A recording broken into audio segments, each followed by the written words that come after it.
Aki, kenapa sedih Aki? Mengenal sosok Aki Khoirudin, usia 100 tahun masih jualan lumpia karena tak ingin bebani anak, didatangi Ridwan Kamil. Inilah sosok Aki Khoirudin, di usia yang tak lagi muda, ia tetap semangat berjualan lumpia di pinggir jalan untuk mencari rezeki.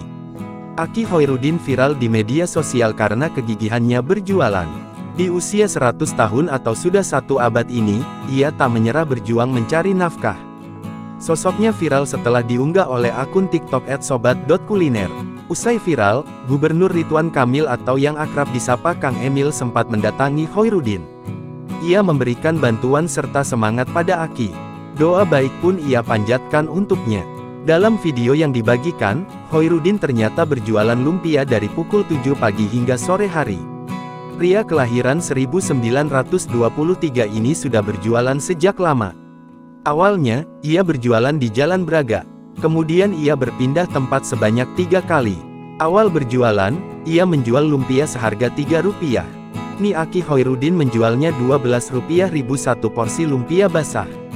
Sedangkan lumpia keringnya dijual Rp2.500 per biji. Aki Khoirudin kini berjualan di Jalan Guntur Sariwetan. Setiap harinya, Khoirudin membawa 30 porsi lumpia basah. Diketahui juga, Aki Khoirudin sudah 3 kali menikah. Pernikahan pertama berjalan 15 tahun, namun sang istri lebih dulu meninggal. Aki kemudian menikah lagi hingga usianya pernikahan menginjak 35 tahun. Ia dikaruniai 8 orang anak. Namun, Khoirudin kembali ditinggal meninggal istri kedua. Dari 3 kali menikah, Khoirudin memiliki 5 anak yang masih hidup, 17 cucu, serta puluhan cicit. Meski banyak yang iba dengan Aki Khoirudin yang masih berjualan di usia senjanya, namun ternyata ia memiliki alasan tersendiri. Dikatakan Khoirudin, anak-anaknya ternyata sudah melarang dirinya untuk bekerja. Namun ia tetap bersikeras berjualan karena tak ingin jadi beban anak-anaknya.